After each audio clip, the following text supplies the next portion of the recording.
قیامت سے پہلے کچھ عظیم واقعات اور بھی ہوں گے، تو ہم براہ راست یہ کہ قیامت کے واقعات کے اوپر جاتے، برزخی زندگی کے بعد ایک واقعہ ایک اور پیش آئے گا جس میں ہم مرنے کے بعد بھی شریک ہو جائیں گے. آج ہمیں اس کا تذکرہ کرنا ہے. جہان در انتظار عدالت، عدالت در انتظار مہدی. اللہم صلی علی محمد. دنیا کو ہے جس مہدی برحق کی ضرورت، ہے جس کی نگاہ زلزلہ عالم افکار. علامہ اقبال بھی کہہ کے گئے، اور کبھی جس کو لوگ کسی اور طور پر سمجھتے ہیں وہ خود امام ہی کے لیے وہ شعر ہے کہ کبھی ہے حقیقت منتظر نظر آ لباس مجاز میں، کہ ہزاروں سجدے تڑپ رہے ہیں میری جبین نیاز میں. امام زمانہ کے لیے شعر کہا علامہ اقبال نے. زمانہ بہت تیزی کے ساتھ امام کے ظہور کبریٰ کی طرف بڑھ رہا ہے. اکثر علماء کے نزدیک تو امام کا ظہور صغریٰ ہو چکا ہے اور امام کچھ لوگوں کے لیے ظاہر ہو چکے ہیں، اور جس کی ہم تفصیل میں تو ابھی نہیں جائیں گے. دیکھیے بعض اوقات ایسا ہوتا تھا کہ ایک زمانہ تھا کہ 50 سال 60 سال 70 سال گزر جاتے تھے اور امام زمانہ کے ظہور کی کوئی ایک مشکل سے نشانی پوری ہوتی تھی. پچھلے 6 ماہ سے 8 ماہ کے عرصے میں ظہور کی 70 سے زائد نشانیاں پوری ہوئیں. اس پچھلے جن علماء نے کام کیا اس موضوع پر وہ فرماتے ہیں اس پچھلے 6 سے 8 مہینے کے اندر 70 سے زائد نشانیاں پوری ہوئی ہیں ظہور کی. لیکن علماء کا یہ کہنا کہ اگر ہم ان نشانیوں کو ہی بتانے بیٹھیں تو عام طور پر اس ایک زمانے میں بہت بتائی بھی گئی ہیں اور بتائی جانی بھی چاہیے، کوئی ایسی برائی کی بات تو نہیں. البتہ کچھ علماء کا یہ بھی کہنا ہے کہ لوگوں کو فقط نشانیاں اور علامتیں بتاتے رہنا یہ گویا ان کو زہر دینے کے مترادف. لوگ بیٹھتے ہیں کاغذ اور قلم لے کے کہ ابھی تو فلاں نشانیاں پوری ہونے باقی ہیں، لیکن اب تو جو بن رہی ہے شاید ہی سوائے چند ایک حتمی علامات کے تقریباً ساری علامتیں پوری ہو چکی ہیں. صرف 6-7 حتمی علامتیں باقی رہ گئی ہیں جو ظہور سے کچھ ہی عرصے پہلے ظاہر ہوں گی، ابھی جن کا تذکرہ ہم کرنے بھی والے ہیں. تو علماء کہتے ہیں کہ زہر دینے کے مترادف ہے اس بات کو، لوگوں کو علامتیں بتانا. لوگ یہ سوچتے ہیں کہ ابھی تو امام کے آنے میں بہت ٹائم، اور غفلت کا شکار ہو جاتے ہیں.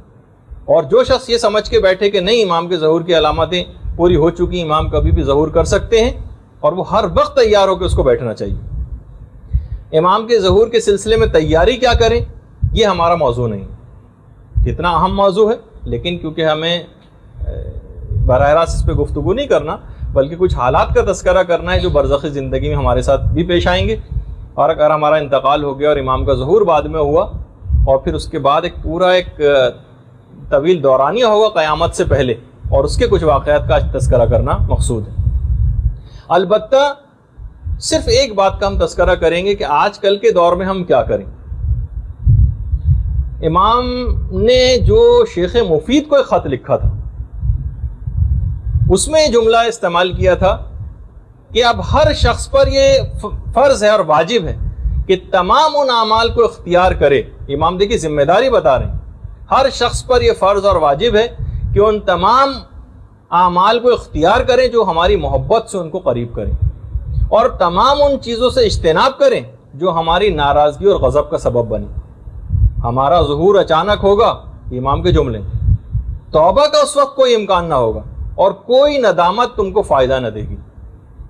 تو بہرحال جب مراجع سے پوچھا گیا، آیت اللہ بہجت سے پوچھا گیا، آیت اللہ سیستانی سے پوچھا گیا ریٹن فتاوی کہ ہم ان کی غیبت میں کیا کریں، سب مراجع نے کہا کہ واجبات و حرام پر سختی کے ساتھ کاربند ہو جائیے، گناہوں کو مکمل طور پر چھوڑیے اور واجبات کے اوپر مکمل طور پر عمل کرنا شروع کر دیں. یہ آج کل کے دور کی سب سے بڑی ذمہ داری ہے. امام کے بارے میں چند ایک باتیں بیان کر کے تھوڑا سا امام کا، کیونکہ اتنا تفصیلی موضوع ہے اور ایک میں ہم کیسے اس کو مکمل کریں گے، میں صرف چند ایک مختصر طور پر امام کی بات بیان کرتے ہوئے اور پھر ان واقعات کی طرف آ جاؤں گا جو برزخی زندگی میں پیش آئیں گے ہمارے مرنے کے بعد، اور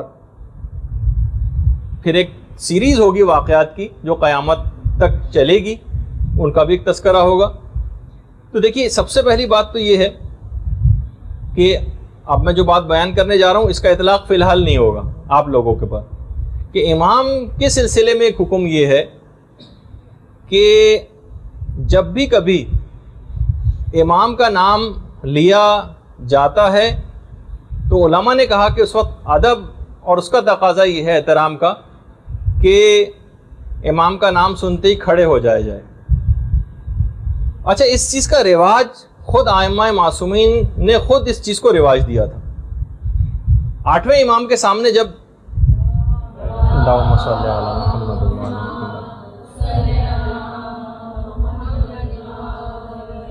جب حضرت قائم کا تذکرہ آیا تو امام کھڑے ہو گئے، اپنے ہاتھ کو سر پر رکھا اور کہا اللہم عجل فرجہ وسہل مخرجہ، پروردگار ان کا ظہور جلد فرما اور ان کے ظہور کو ہم پر آسان بھی فرما. آیت اللہ طالقانی نے ایک جملہ کہا ہے، فرماتے ہیں کہ یہ جو امام کا نام سن کر کھڑے ہو جانے کا جو حکم ہے یہ فقط احترام کے لیے نہیں ہے، فقط احترام کے لیے نہیں، کیونکہ اس احترام میں تو تمام معصومین برابر کے شریک ہیں. اس میں تو پیغمبر اسلام بدرجہ اولیٰ جو امام زمانہ سے بھی یقیناً افضل ہیں وہ شریک ہیں، تو ان کا نام سن کر لیکن یہ حکم نہیں، تو امام زمانہ کا نام سن کے کیوں کھڑا ہوا جائے؟ فرمایا کہ اس کے معنی یہ ہیں کہ گویا کھڑا ہونے والا شخص یہ اعلان کرتا ہے کہ امام آپ کے قیام میں ہر ممکن مدد کے لیے آمادہ ہوں، اور میں گویا یہ اعلان کر رہا ہوں کہ میں آپ کی نصرت کے لیے ہر ممکن طور پر تیار ہوں، اور خالی زبانی طور پر ہی نہیں، میں عملی طور پر بھی تمام اقدامات کرنے کو تیار ہوں. اپنے کھڑا ہو کے گویا وہ یہ اعلان کرتا ہے. تو خالی یہ ہم زبانی قلابے ہم کو نہیں ملانے چاہیے امام زمانہ کی ظہور کے لیے، اور صرف زیارتیں پڑھ رہے ہیں اور امام ہم آپ کے لیے بے چین ہیں اور آنکھیں آپ کو تلاش کر رہی ہیں، لیکن کرا کچھ بھی نہیں رہے امام کے لیے، امام کے مشن کے لیے کوئی کام ہی نہیں ہو رہا، ان کے آگے بڑھ کر کچھ ان کی ظہور کی راہ کو ہموار نہیں کیا جا رہا. امام کو کتنے ایسے لوگوں کی ضرورت ہوگی عالمی حکومت کے قیام کے لیے جو علم رکھنے والے ہوں گے، صاحب معرفت ہوں گے، اور فاسق و فاجر و بدکار تو نعوذ باللہ نہیں ہوں گے کہ امام ان کو مختلف عہدوں پر فائز کریں گے. ایسے افراد کی امام کو ضرورت ہوگی جو علم بھی رکھتے ہوں اور عادل بھی ہوں، گناہوں سے بھی بچتے ہوں. ایسے افراد کی تعداد میں اضافہ کر کے امام کو گویا مہیا کرنے والی بات ہے. یہ اسی وقت ممکن ہوگا کیونکہ علم اگر تقوی کوئی انسان حاصل کرنے کی کوشش کرے، علم اس کے پاس نہ ہو تو وہ گمراہی کی طرف بہت آسانی کے ساتھ جا سکتا ہے. علم کو پھیلانا معاشرے کے اندر ایک بہت بڑی ضرورت ہے جو امام زمانہ کے ظہور کے اندر مددگار ثابت ہوگی.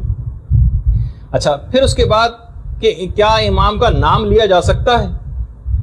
پہلے تو میں امام کا نام سب کو پتا ہے کہ پیغمبر اسلام کے ہم نام ہیں امام زمانہ. باقاعدہ مستدرک الوسائل میں جملہ روایت ہے کہ جو بھی قائم کے قیام سے پہلے ان کا نام لے گا گویا وہ ان کا منکر ہوگا. یعنی امام کا نام لینا ان کی قیام سے پہلے وہ ان کا منکر شمار ہوگا. آیت اللہ سیستانی نے بھی احتیاط مستحب کے خلاف قرار دیا ہے امام زمانہ کے نام لینے کو. لیکن بہرحال جب ہمارے امام علی نقی علیہ الصلوۃ والسلام سے بھی یہ بات پوچھی گئی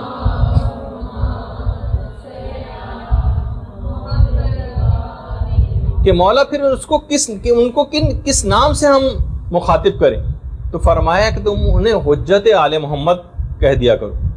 اور باقاعدہ امام کی خود اپنی ایک توقیع کے اندر جو مکتوب لکھے ہوئے آتے تھے امام کی طرف سے تحریری ہدایت نامے، اس میں یہ بات تھی کہ ملعون ہے وہ شخص جو لوگوں کی محفلوں میں ہمارا نام لیتا ہے.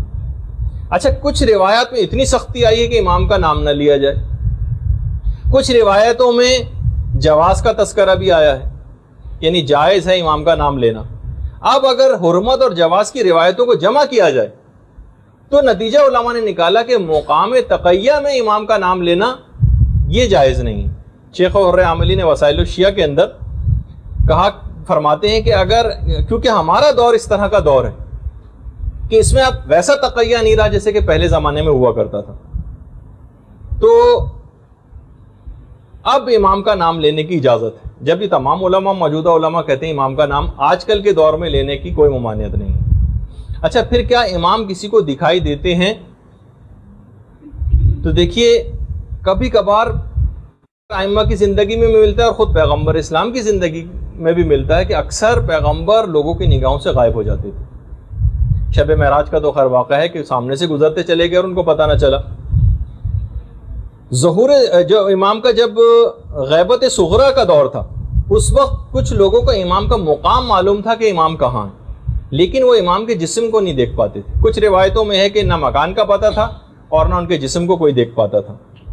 اور یہ جو ایک دماغ میں تصور ہے کہ جو نوابین اربعہ تھے، جو 4 امام کے جو نائبین گزرے ہیں، ان کو امام کی جگہ کا تو پتہ تھا کہ امام کی رہائش گاہ کہاں ہے، لیکن وہ بھی امام کو دیکھ نہیں پاتے تھے.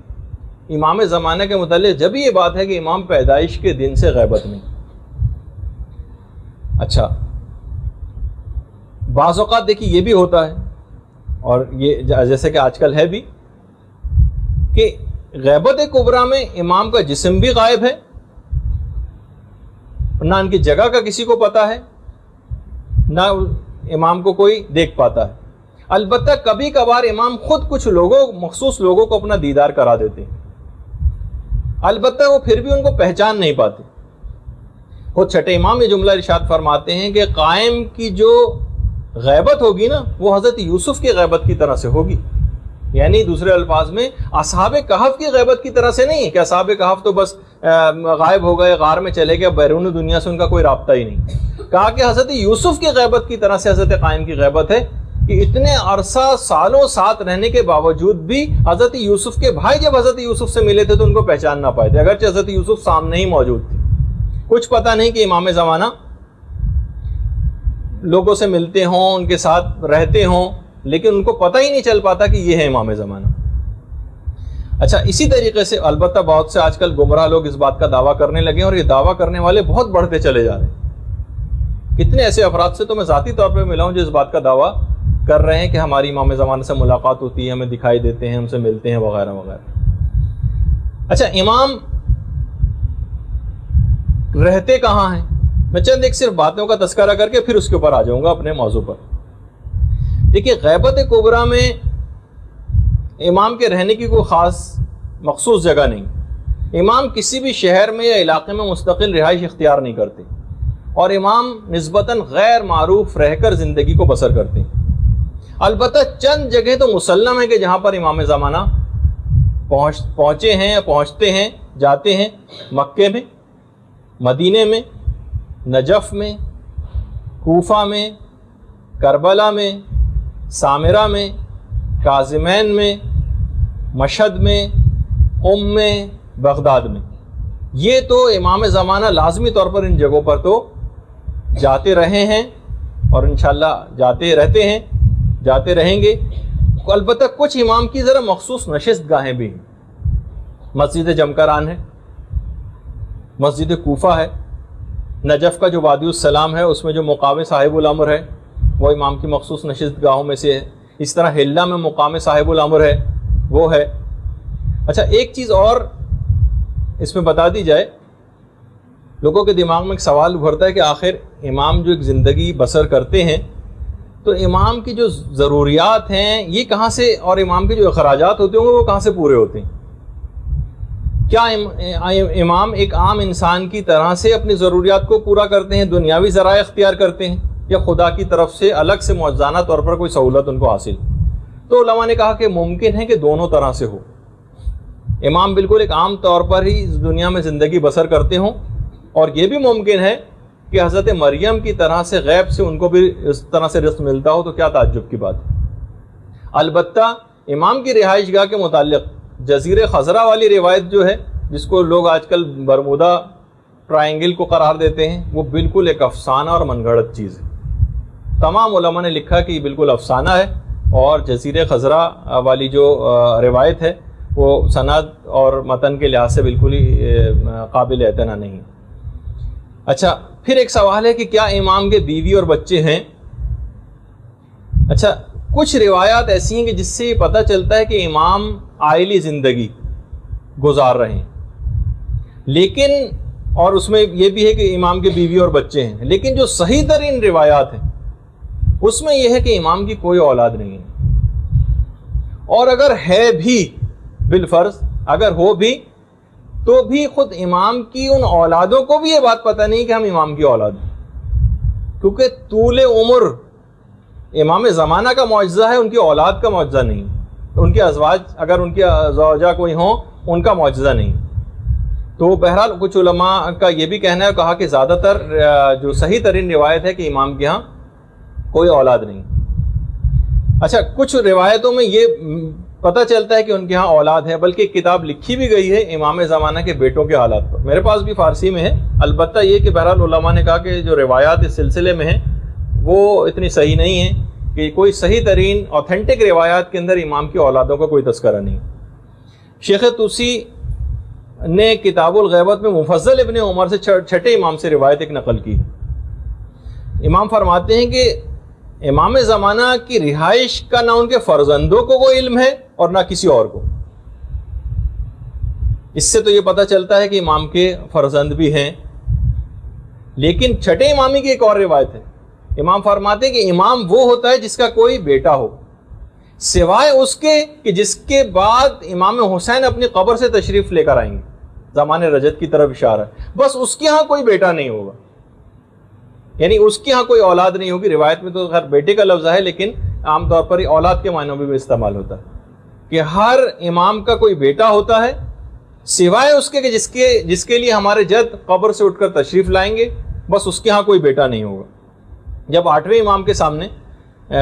آٹھویں امام نے اس روایت کو ذکر کیا تو علی ابن حمزہ ایک راوی تھے جو وہاں پہ بیٹھے ہوئے تھے، کہنے لگے میں قربان جاؤں امام آپ کے دادا کے سامنے بھی جب ایسا ہی ذکر ہوا تھا تو انہوں نے بھی اس بات کی تائید کی تھی۔ تو بہرحال خیر اس تحقیق کے اندر جانے کی کوئی ضرورت بھی نہیں ہے، لیکن ہم نے ایک ویسے ہی ذکر کر دیا کہ مختلف تاکہ تھوڑا سا ایک تعارف امام کا آ جائے۔ ہاں زوجہ کے متعلق بھی کسی روایت کے اندر اس بات کا تذکرہ نہیں ہے کہ امام کی کوئی، اگر ہوں بھی تو ہمارے علم میں کم سے کم نہیں۔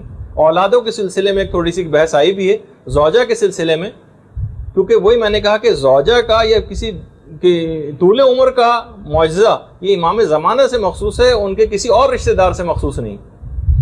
تو اچھا پھر ایک سوال اور ہوتا ہے، کیا امام کو خود اپنے ظہور کے حتمی وقت کا علم ہے؟ تو روایات سے یہ بات پتہ چلتی ہے کہ امام کو بھی اپنے ظہور کا علم نہیں، اور چھٹے امام یہ بیان فرماتے ہیں کہ خدا جب انہیں ظہور کرنا ہوگا تو خدا ان کو ظہور کا الہام کرے گا۔ امام کو جبھی امام کا ایک لقب منتظر بھی ہے، یعنی وہ خود بھی انتظار کر رہے ہیں اپنے ظہور کا۔ اچھا ایک اور روایت ہے جو چھٹے امامی سے ہے کہ پیغمبر اسلام کی جب رحلت کا وقت قریب آیا تھا تو پیغمبر کو پروردگار کی طرف سے ایک مکتوب ملا تھا، ایک مکتوب نازل ہوا تھا اور کہا تھا کہ محمد یہ میری طرف سے تمہارے خاندان کے نجیب اور پسندیدہ افراد کے لیے۔ پیغمبر اسلام نے جبریل سے پوچھا کہ یہ نجیب افراد کون ہیں؟ تو کہا کہ یہ علی اور ان کی اولاد ہے۔ مکتوب کے اندر علیحدہ علیحدہ رقعہ جات رکھے ہوئے تھے پیغمبر نے، اور ہر رقعے کے اوپر ایک مہر بھی لگی ہوئی تھی۔ پیغمبر نے مولا سے کہا کہ اے علی اس میں سے جو مکتوب تمہارے لیے ہے اس کی تم مہر کو کھولو اور خدا کی طرف سے دی گئی ہدایات کے اوپر عمل کرو۔ اسی طریقے سے ہر امام کے دور میں وہ رقعجات سیلڈ اینویلپ جو جس کو ہم کہیں اپنے زبان میں، ہدایات کو لکھے ہوئے ہر اماموں تک منتقل ہوتے رہے، اور ہر امام نے اس کی مہر کو کھول کر اور اس کے اندر جو لکھی ہوئی ہدایات کے اوپر عمل کیا۔ کچھ علماء نے کہا کہ ہو سکتا ہے یہ سلسلہ جاری ہوتے ہوتے امام زمانہ تک پہنچا، اور ہو سکتا ہے کہ امام کو اس ہدایت نامے کے ذریعے اپنے ظہور کے وقت کا علم ہو سکتا ہے، وہ اس رقعے کے اندر جو اس طرح کی باتیں لکھی، اصول کافی کے اندر باقاعدہ یہ روایت ہے۔ اچھا ہو سکتا ہے کہ امام اس رقعے کے ذریعے اپنے ظہور کے حتمی وقت سے واقف ہوں۔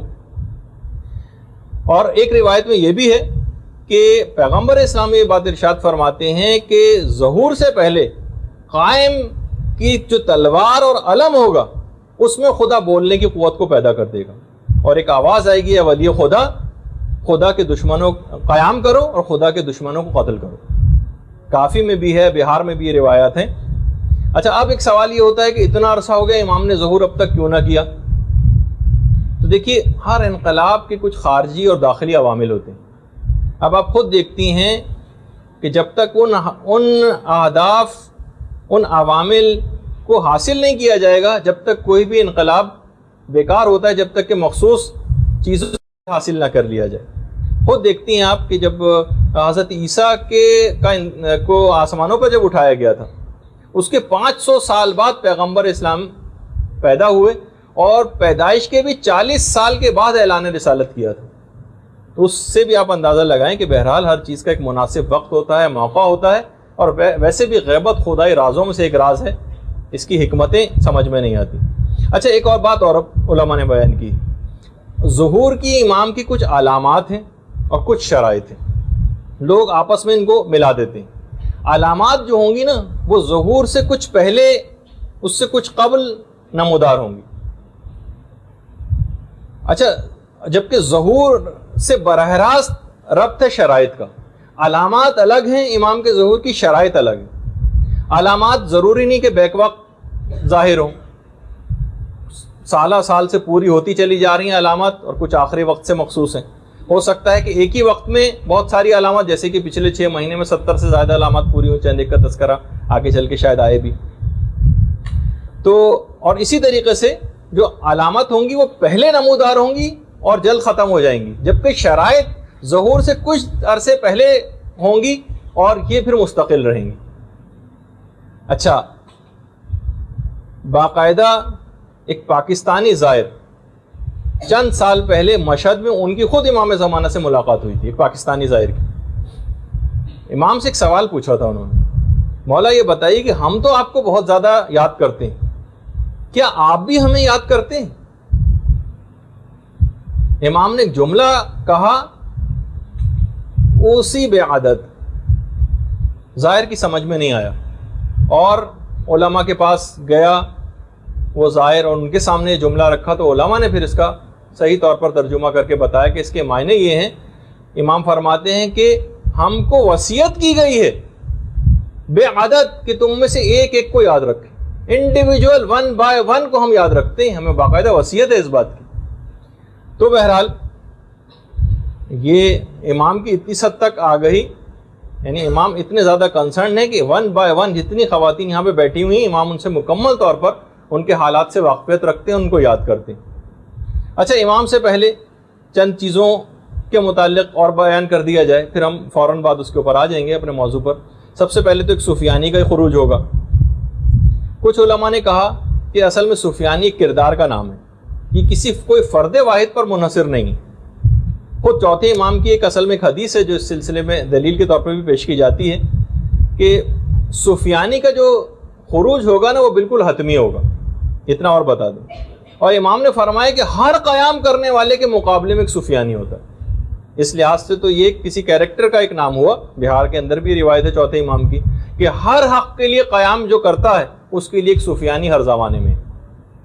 اچھا، خروج کے 9 ماہ کے بعد، یعنی سفیانی کا جب بھی خروج ہوگا اس کے 9 ماہ کے بعد اس کو وادی بیدا میں اس کے لشکر کو غرق کر دیا جائے گا۔ وادی بیدا مدینے کے قریب ہی ایک مقام ہے، اور جب حج کلاسز ہو رہی تھی تو میں نے وادی بیدا کی فوٹوگراف بھی دکھائی تھی، اور اس وقت بھی یہ بتایا تھا اور ارادہ ہمارا یہ بھی ہے آپ میں سے اکثر کی طرف سے، بہرحال ایک ہے کہ پہلے جو گروپ تھا جس کی حج کلاسز لی تھیں وہ ذرا ایک مختصر گروپ بھی تھا، لیکن اب کافی زیادہ تعداد مختلف گروپس کی ہو گئی، اور ان کی طرف سے بھی یہ ہے کہ حج کلاسز دوبارہ لیجئے۔ اب ہمارے پاس سہولیات بھی کچھ پروردگار کے فضل و کرم سے زیادہ ہو گئی ہیں، پروجیکٹر بھی آ گیا ہے، تو انشاءاللہ ہم کوشش کریں گے، اور کچھ مسائل بھی حج کے تبدیل ہو گئے ہیں پچھلے سالوں کی نسبت، تو دوبارہ حج کلاسز شروع کرنے کے کچھ شرائط کے ساتھ اس کو شروع کیا جائے گا دوبارہ، وہ آپ کے سامنے انشاءاللہ پیش کریں گے۔ تو اس میں نے جب کلاسز ہو رہی تھیں تو وادی بیدا جہاں پر سفیانی کے لشکر کو غرق کیا جائے گا اس جگہ کی فوٹوگراف بھی دکھائی تھی۔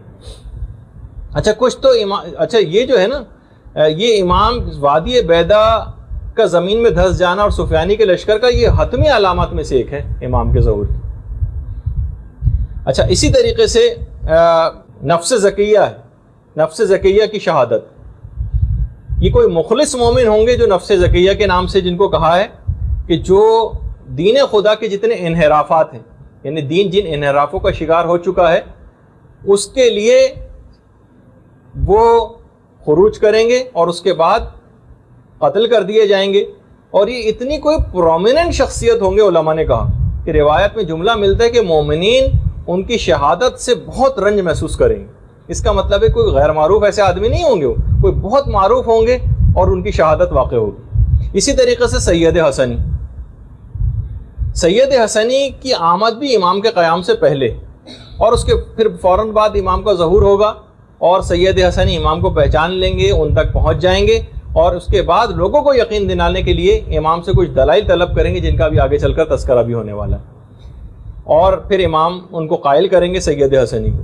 اسی طریقے سے دجال کا دیکھیں، میں کتنی تیزی سے گزر رہا ہوں، لیکن ان کے اندر بھی بڑی تفصیل ہے، لیکن ہمیں وہ بیان کرنا مقصود نہیں ہے، وہ آپ کتابوں میں پڑھ سکتی ہیں۔ دجال، ویسے تو دجال لغوی اعتبار سے بہت بڑے جھوٹے کو کہا جاتا ہے، فریبی، انگلش یا فرانسیسی میں سے اینٹی کرائسٹ یا دشمن مسیح کے نام سے یاد کیا گیا ہے۔ تو شیخ صدوق نے بھی ایک روایت لکھی ہے کہ یہ جو دجال ہے نا، اصل میں پیغمبر اسلام کی زندگی میں ہی پیدا ہو چکا تھا، اور پیغمبر نے اسے مصلحتاً قتل نہیں کیا تھا تاکہ یہ اس کی رسی کو تھوڑا دراز کیا جائے اور مستقبل میں یہ امام کے دور میں پہنچ جائے اور اس وقت کا دجال ثابت ہو، روایت میں یہ۔ اچھا، یہ ظہور کے ٹھیک 18 دن کے بعد، یہ امام کے ظہور کے ٹھیک 18 دن بعد خروج کرے گا۔ دیکھیے، بعض یہ میں اور بتا دوں کہ اگر میں ظہور دجال کہوں تو وہ بھی صحیح ہم، لیکن امام کے منسوب ہونے کی وجہ سے ظہور کے لفظ کو ذرا ہم نے بہت متبرک سمجھا ہے، اور کوئی حرج بھی نہیں ہے اس کے اندر، لیکن خروج عام طور پر ان لوگوں کے لیے استعمال ہوتا ہے، سفیانی کے لیے، دجال کے لیے، اور امام کے لیے ظہور کا لفظ استعمال ہوتا ہے۔ لیکن اگر ظہور دجال کا بھی لفظ کہیں کہ آپ پڑھ لیں تو وہ بھی کوئی غلط لفظ نہیں۔ یہ ٹھیک 18 دن کے بعد خروج کرے گا یا ظاہر ہوگا، اور اس حد تک یہ تاکیدی امر ہے۔ روایات میں یہ کہ امام کا اگر ظہور ہو جائے اور اس کے ٹھیک 18 دن کے بعد دجال کا ظہور نہ ہو تو سمجھ لینا کہ وہ سچا مہدی نہیں ہوگا، یعنی اتنا یقینی ہے ٹھیک 18 دن کے بعد امام کے ظہور کے دجال کا ظہور ہونا۔ اور یہ بھی روایات میں ہے، جو موجودہ زمانہ بہت تیزی کے ساتھ لگ رہا ہے کہ اس طرف جا رہا ہے، دجال کے ساتھ 70,000 یہودیوں کی ایک فوج ہوگی، یہ ہے۔ اور خروج کے بعد، یہ جب خروج کر لے گا تو دجال کی ٹوٹل عمر خروج کے بعد فقط 40 روز تک ہوگی، اور اس کے بعد ہی حضرت حجت کے ہاتھوں قتل کر دیا جائے گا۔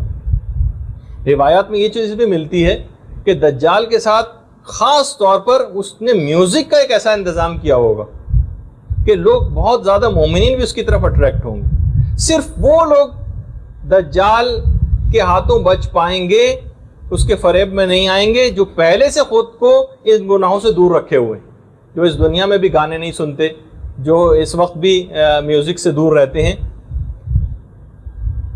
تو وہ اس سے محفوظ رہیں گے۔ البتہ ایک دوسرا حل بھی، جو محفوظ نہیں ہے خدا ان کو محفوظ کرے، لیکن بہرحال یہ کہ جو پھر بھی اس میں مبتلا ہیں اور دجال کا بھی آ جائے، تو یہ صرف دیکھیے علم کے ذریعے بات پتہ چلے گی، خالی یہ اس کو بھی پھیلایا جائے کہ جس وقت دجال ظہور خروج کرے گا تو جو بھی اس کے شر سے بچنا چاہے گا، اس کے لیے روایت میں ایک ہے کہ وہ دجال کی طرف یا تو نگاہ ہی نہ کرے، یا اگر نگاہ کر بھی دے تو سورہ الحمد کا ورد کرنا شروع کر دے، وہ دجال کے فتنے سے بچ جائے گا، یا سورہ الحمد کا ورد کرتے ہوئے دجال کے اوپر جف کرے، تھوک دے، تو وہ بھی اس سے بچ جائے گا۔ یہ طریقہ جو ہے پیغمبر اسلام نے بتایا کہ دجال سے بچنے کا جو طریقہ ہے۔ اچھا، اب علماء نے کہا کہ ہو سکتا ہے کہ یہ دجال کا جو لفظ ہے یہ رمزی ہو۔ دجال اصل میں ہر چالاک و مکار کے لیے بھی دجال کا لفظ استعمال ہو جاتا ہے۔ مغربی تہذیب جو فریبی ایک تہذیب ہے، اس کے لیے بھی دجال کا لفظ ہے۔ اچھا، اسی طریقے سے دیکھیے ایک بات اور بتا دی جائے کہ سفیانی فلسطین سے خروج کرے گا روایت میں۔ اچھا، فلسطین اور اسرائیل یہ تو بالکل ملے ہوئے ہی ہیں، یعنی یہ کہا جائے کہ اسرائیل سے خروج ہوگا۔ سید حسنی کا ایران سے ہوگا، اور امام زمانہ کا مکہ سے ظہور ہوگا۔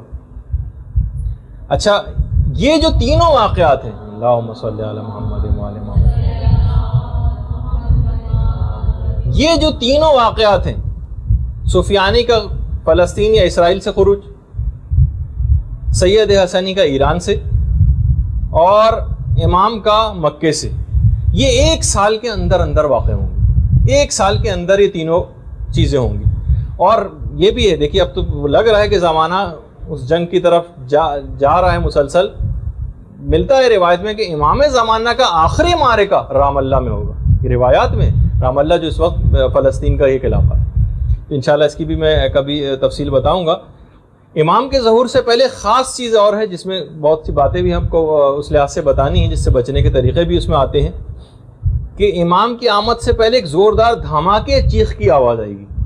روایات میں یہ اس وقت کے لیے بھی روایت میں ہدایات ہے، وہ یہ ہے کہ انسان اپنے کھڑکی اور دروازے بالکل گھر کے بند کر لے، اور خاص طور پہ جو شیشوں جہاں شیشے لگے ہیں اس سے دور ہٹ جائے، اور سجدے میں چلا جائے اس چیخ کی دھماکے کی آواز کو سن کر، اور ایک جملہ کہے، وہ مسلسل اس کا ورد کرے، سبحان القدوس ربنا القدوس، تو وہ چیخ یا دھماکے کے نقصانات سے محفوظ ہو جائے گا. یہ روایات میں سبحان القدوس ربنا القدوس، سجدے میں جائے اور مسلسل اس کو ورد کو پڑھتا رہے. اچھا، وہ اس کے نقصانات سے محفوظ ہو جائے گا. اچھا، پھر اس کے بعد وہ آسمانی آواز آئے گی. دیکھیے میں بہت تفصیل سے تیزی کے ساتھ جا رہا ہوں. آسمانی آواز آئے گی جبریل کی، جاء الحق وزهق الباطل ان الباطل کان زہوقا، اور اس جبریل کی آواز سن کر لوگوں کے 3 گروہ ہو جائیں گے. ایک گروہ تو فوراً امام کی مدد کے لیے نکل کھڑا ہوگا بغیر کچھ سوچے سمجھے، یعنی اس کو پتا ہوگا ایک مخصوص آواز آئے گی جو ہر شخص اپنی زبان میں سنے گا.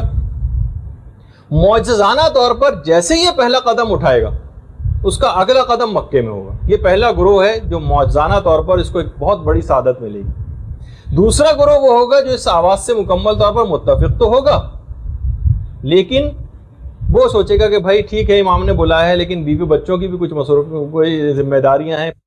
یہ دوسرا گروہ ہوگا. اور اس کے بعد پھر ایک اور آواز آئے گی کہ جو کہ شیطان کی آواز ہوگی کہ تمہارے رب نے فلسطین میں ظہور کیا ہے، یا اسرائیل میں جس کو کہا جائے. اور اس کے بعد پھر ایک اور آواز جبرائیل کی آئے گی کہ پہلے اس آواز کے اوپر یقین نہ کرنا، یہ جھوٹی آواز ہے. اچھا، اتنا اور بتا دیا جائے کہ باقاعدہ مفضل نے چھٹے امام سے پوچھا بھی تھا کہ مولا یہ بتائیے کہ جب یہ حضرت قائم ظہور کریں گے تو کیا یہ کچھ لوگوں کے ساتھ ہوں گے یا اکیلے ہی آئیں گے؟ تو امام نے ایک جملہ کہا تھا کہ مفضل وہ اکیلے ہی ظہور کریں گے. وہ ظہور سے ایک رات پہلے مکے میں آ جائیں گے اور مکے میں وہ رات تنہا گزاریں گے، اور اس کے بعد پھر اگلے دن ان کا ظہور ہوگا.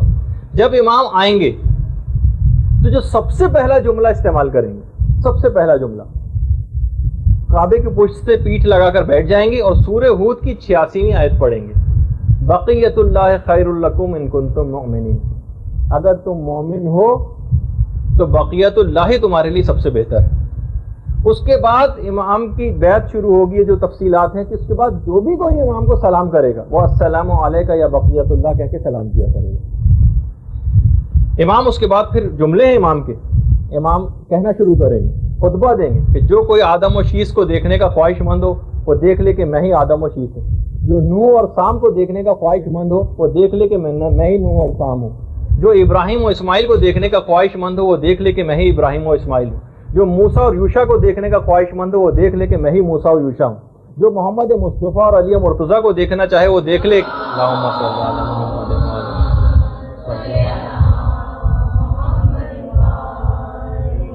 وہ دیکھ لے کہ میں ہی محمد مصطفیٰ علی مرتضیٰ ہوں. جو حسن و حسین کو دیکھنا چاہے وہ دیکھ لے کہ میں ہی حسن و حسین ہوں. جو اولاد حسین کے ائمہ کو دیکھنے کا خواہش مند ہو تو دیکھ لے وہ دیکھ لے کہ میں ہی اس نسل پاک کے معصومین کا خلاصہ ہوں. اور اس کے بعد پھر امام کہیں گے کہ میری گفتگو کو توجہ کے ساتھ سنو، میں تم کو ایسی چیزوں کی خبر دوں گا جس سے پہلے تم نے کبھی نہیں سنی ہوگی. اس کے بعد امام آسمانی کتابوں کی تلاوت کرنا شروع کریں گے، آدم و شیس کے صحیفوں کی تلاوت کریں گے، نوح و ابراہیم کے صحیفوں کی تلاوت کریں گے. اس کے بعد امام چاروں کتابیں توریت، زبور و انجیل و قرآن کی تلاوت کریں گے. سب سے پہلے جو بیعت امام کی کریں گے وہ حضرت جبرائیل ہوں گے. جیسے ہی امام کا ظہور ہوگا، ہم اگر اس وقت انتقال کر چکے ہوئے اور ہمارے انتقال کے بعد ظہور ہوا، یہ جو مومنین انتقال کر چکے ہیں، خدا ظہور کے وقت ان مومنین کی قبور میں ایک سکون کو داخل کر دے گا، ایک سکون کو داخل کرے گا. ایک ایسی مسرت و شادمانی ہماری قبور کے اندر آ جائے گی اور تمام عذابات برطرف ہو جائیں گے. قبور میں مومنین ایک دوسرے کی ملاقاتوں کو جائیں گے اور ایک دوسرے کو ظہور حجت کے حضرت حجت کے ظہور کی مبارکبادیں دیں گے. اس کے بعد یہاں تو یہ ہو رہا ہوگا قبروں میں، ادھر سید حسنی امام کے پاس پہنچ جائیں گے اور کہیں گے کہ اگر آپ امام مہدی ہیں تو پھر رسول کا عصا کہاں ہے؟ رسول کی انگوٹھی کدھر ہے؟ رسول کا لباس کہاں ہے؟ رسول کی جو زرہ جس کا نام فاضل تھا وہ کدھر ہے؟ رسول کا امامہ جس کا نام صحاب تھا وہ کہاں ہے؟ یربو نام کا رسول کا ایک گھوڑا، یہ رے بے واو عین، وہ کدھر ہے؟ غصبہ نام کا ناقہ رسول کا وہ کدھر ہے؟ دلدل جو رسول کا خچر تھا وہ کہاں ہے؟ اور یافور نام کا رسول کا جو حمار تھا وہ کدھر ہے؟ رسول کا گھوڑا براق کہاں ہے؟ اور علی کے ہاتھ کا جمع ہوا قرآن کدھر ہے؟ امام سارے ثبوت سید حسنی کے سامنے پیش کر دیں گے۔ اچھا، امام اس وقت عصائے رسول کو زمین پر ماریں گے، دیکھیے میں تیزی کے ساتھ جا رہا ہوں اس میں، اور اس میں سے ایک پودا نمودار ہوگا جو دیکھتے ہی دیکھتے ایک پھلدار درخت میں تبدیل ہو جائے گا۔ پھر اس کے بعد رسول اللہ کا جو علم ہے جو جنگ بدر میں بھی تھا، اور اس کے بعد جنگ جمل 2 دفعہ وہ علم کھلا ہے خالی، اس کے بعد امام اس علم کو پیش کریں گے اور کہیں گے تم اپنا تعارف کراؤ۔ اب علم اپنا تعارف کرانا شروع کرے گا، میں رسول کے حقیقی اور سچے جانشین کے ہاتھ میں ہوں۔ اس کے بعد امام ذوالفقار کو پیش کریں گے، ذوالفقار سے بھی آواز ہے کہ میں اس کے سچے جانشین کے ہاتھ میں ہوں۔ پھر اس کے بعد روایت میں ہے کہ ایک روایت میں کہ امام مہدی یہ کام کریں گے، ایک میں ہے کہ سید حسنی یہ کام کریں گے کہ عصائے موسیٰ کو اٹھا کر زمین پہ ماریں گے اور اسی وقت 12 چشمے پھوٹ پڑیں گے۔ ان 12 چشموں کی بھی خاص وجہ ہوگی کہ اس وقت اعلان بھی کر دیا جائے گا کہ جو شخص بھی امام کے ظہور کے بعد امام کے پاس پہنچنے والا ہوگا اس سے کہا جائے گا کھانے اور پینے کا کوئی سامان لانے کی ضرورت نہیں ہے، عصائے موسیٰ کے ذریعے جو چشمے پھوٹیں گے اور کھانے لوگ سیراب بھی اسی سے ہوں گے اور اپنی غذائی ضروریات بھی اس سے پوری کریں گے، پوری تفصیل ہے روایت میں۔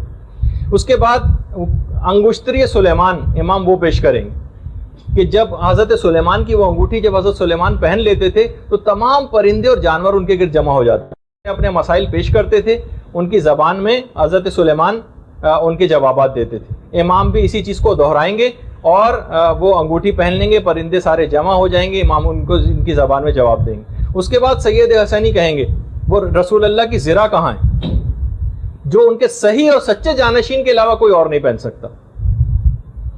امام وہ زرہ پیش کریں گے اور سید حسنی سے کہیں گے تم اس کو پہنو۔ سید حسنی لرز جائیں گے، نہیں میں اس زرہ کو نہیں پہن سکتا۔ امام اصرار کریں گے کہ نہیں تم پہنو اس کو، جب وہ پہنیں گے تو ان کے جسم پہ فٹ نہیں آئے گی۔ امام سید حسنی کی فوج کے سامنے اس وقت اس چیلنج کے طور پر اس زرہ کو پیش کریں گے، سب پہن کے فوجی پہن کے اس کو دیکھیں گے، لیکن کسی کے جسم کے اوپر وہ زرہ فٹ نہیں آئے گی، یہاں تک کہ امام پھر اس زرہ کو خود پہنیں گے اور ان کے جسم پر مکمل طور پر وہ زرہ فٹ ہو جائے گی۔ سید حسنی اپنی تمام تر فوج کے ساتھ اس وقت امام کی بیعت کر لیں گے۔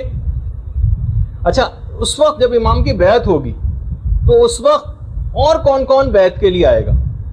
کہا روایات میں ہے کہ 30,313 فرشتے بھی بیعت کے لیے اس وقت پہنچ جائیں گے۔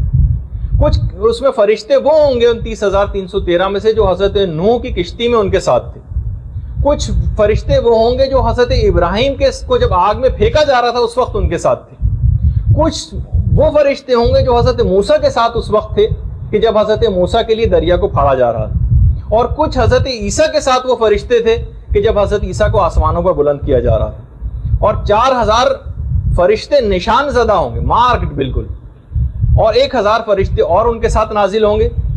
313 فرشتے وہ ہوں گے جو جنگ بدر میں پیغمبر اسلام کی نصرت کے لیے نازل ہوئے تھے، اور 4,000 فرشتے وہ ہوں گے جو امام حسین کی مدد کے لیے کربلا میں تشریف لائے تھے، اور لیکن امام نے ان کو جنگ کی اجازت نہیں دی تھی اور وہ واپس نہیں گئے تھے۔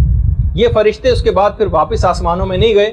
امام کی شہادت کے بعد ان کی قبر کے ارد گرد ہی گریہ کناں ہیں، بال پریشان ہیں، غبار آلود ہیں، اور یہ قیامت تک ان کا ایک سربراہ ہے ان فرشتوں کا جس کا نام منصور ہے۔ یہ جو بھی زائر کربلا جاتا ہے یہ تمام فرشتے اس کے استقبال کے لیے جاتے ہیں۔ جب زائر وہاں سے ودا ہونے لگتا ہے کربلا سے، اس کو ودا کے لیے آتے ہیں۔ جب کوئی زائر بیمار ہو جاتا ہے تو اس کی عیادت کے لیے جاتے ہیں۔ اگر کوئی زائر انتقال کر جاتا ہے تو اس کی نماز جنازہ پڑھنے اور اس کے استغفار کے لیے آتے ہیں۔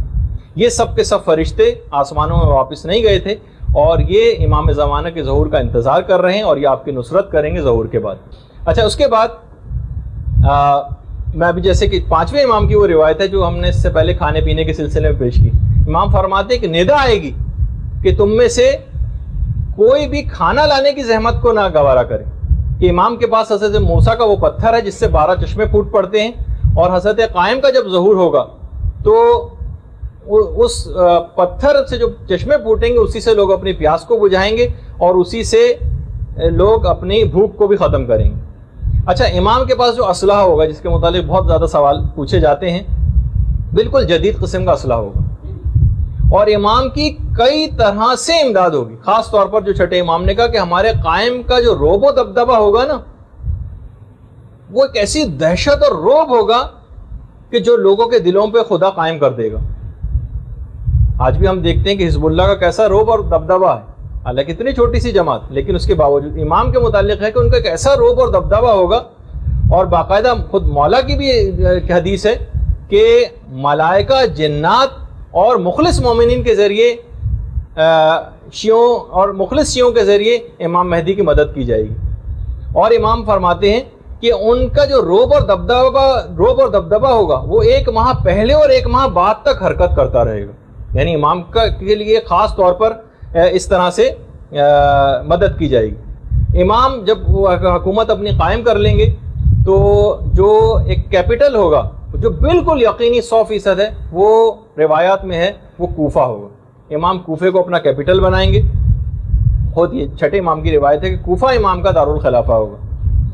اور امام مولا کائنات فرماتے ہیں کہ میں دیکھ رہا ہوں کہ قائم کے ظہور کے بعد اپنے شیعوں کو کہ وہ نزولی اعتبار سے مسجد کوفہ میں قرآن کی تعلیم دے رہے ہوں گے. قرآن جس طریقے سے نازل ہوا تھا اس کے مطابق قرآن کی تعلیم مسجد کوفہ میں دیکھ رہا ہوں کہ وہ لوگ بیٹھے دے رہے ہیں. کوفے میں امام کے ظہور کے بعد اتنی مہنگی ہو جائیں گی جگہیں, کوفہ اتنا زیادہ مہنگا ہو جائے گا, ظاہر امام کا کیپٹل ہوگا, پوری دنیا سے مومنین وہاں پر جوق در جوق پہنچ رہے ہوں کہ وہاں پر کار کو پارک کرنے کا جو کرایہ ہوگا وہی 2000 درہم ہوگا.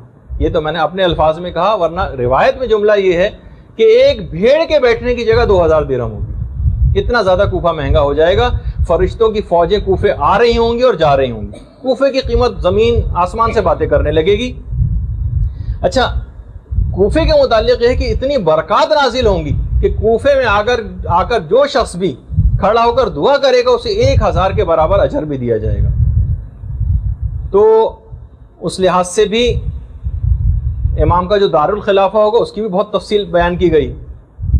امام کے کچھ وزیر بھی ہوں گے, کچھ عمال ہوں گے امام کے, کچھ امام کے باقاعدہ مشیر ہوں گے. ان میں کون کون ہوگا؟ ان میں ایک تو حضرت عیسیٰ ہوں گے, حضرت عیسیٰ ہوں گے, 7 اصحاب کہف یہ افراد ہوں گے. یعنی جو 313 کا جو عدد ہے نا امام کے, ان میں پہلے ہی سے 7 اصحاب کہف شامل ہیں 313 میں. حضرت موسیٰ کے وصی حضرت یوشع ہوں گے, یہ امام کے سارے منسٹرز کے نام ہیں. مومن آل فرعون ہوگا, قرآن میں جس کا تذکرہ ہے مومن آل فرعون کو دوبارہ اٹھایا جائے گا. سلمان فارسی ہوں گے, مالک اشتر ہوں گے, ابو دجانہ انصاری ہوں گے, اور ایک قبیلہ تھا قبیلہ حمدان, ان کے لوگوں کو دوبارہ اٹھایا جائے گا. حضرت عیسیٰ کے متعلق تو یہ کہ حضرت عیسیٰ کہیں گے مجھے آپ کا وزیر بنا کے بھیجا گیا ہے. حضرت عیسیٰ کا یہ جملہ ہوگا.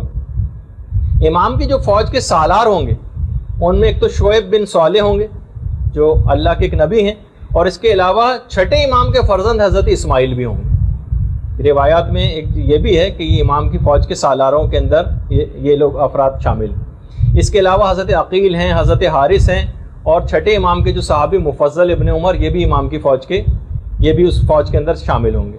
کتنی مدت امام کی حکومت رہے گی؟ کچھ روایات میں 5 سال کا تذکرہ ہے, کچھ میں 7 سال کا ہے, کچھ میں 9 سال کا ہے, کچھ میں 40 سال کا ہے, اور کچھ میں 19 سال کا بھی ہے, اور کچھ میں 309 سال کا تذکرہ بھی. روایات یہ ہیں کہ شب و روز کا دورانیہ امام زمانے کے ظہور کے بعد تبدیل ہو جائے گا, اور 1 سال 10 سال کے برابر ہوگا. اور علماء نے کہا کہ یہ جو امام زمانہ کی جو دور حکومت کی جو مدت ہے اس میں جو اختلاف روایات ہے 5, 7, 9, 19, 40 اور 309 یہ اصل میں ہو سکتا، اس میں جمع بھی ممکن ہے. یعنی مقصد یہ ہے کہ ہو سکتا ہے کہ امام کو تشکیل حکومت کرتے کرتے 5, 7 یا 9 سال لگ جائیں، اور ہو سکتا ہے کہ امام 40 سال میں اپنے اقتدار کو مضبوط کریں، کیونکہ پوری دنیا میں اقتدار کو قائم کرنا ہے جس میں عرصہ درکار ہوگا. اور اس 40 سال کے دور میں جب اقتدار ذرا امام کا مضبوط ہو جائے گا تو امام اس کے نتیجے میں پھر 309 سال تک حکومت کریں. اور علماء نے کہا کہ کیونکہ پوری دنیا کے اوپر امام کی حکومت کو قائم ہونا ہے تو اس میں جو کم مدت کی روایات ہیں وہ ذرا غیر حقیقت پسندانہ محسوس ہوتی ہیں. امید یہی ہے کہ شاید اس کے نتیجے میں پھر 309 سال تک امام زمانہ کی حکومت رہے گی. پھر امام فرماتے ہیں، ابو بصیر سے روایت ہے چھٹے امام سے، کہ جب معاملات مہدی کے ہاتھ میں آ جائیں گے تو خدا پست زمین کو بلند کر دے گا، اور زمین کے پست جو بلند حصے ہیں ان کو پست کر دے گا، یہاں تک کہ دنیا ایک ہتھیلی کی مانند ہو جائے گی. اگر امام نے کہا اگر ہتھیلی پہ تمہارے کوئی بال رکھا ہو تو کیا تم اس کو نہیں دیکھ سکتے؟ اس طرح سے لوگ اس کو دیکھیں گے. بہار الانوار کی 52ویں جلد کے اندر یہ روایت ہے. اور آج بھی باقاعدہ ویب سائٹ ہے گوگل ارتھ کے نام سے، آپ چاہیں تو اس حد تک سیٹلائٹ کے ذریعے جو کیمرے لگے ہوئے ہیں وہ اتنے سینسیٹیو ہے کہ آپ اپنے گھر تک کو لوکیٹ کر سکتی ہیں. تھوڑی سی ویب سائٹ کو ان کی فیس پے کر دیجئے، اس حد تک لوکیٹ کر سکتے ہیں وہ کسی کو بھی، جو عام لوگوں کی دسترس میں، کہ کسی بھی چیز جگہ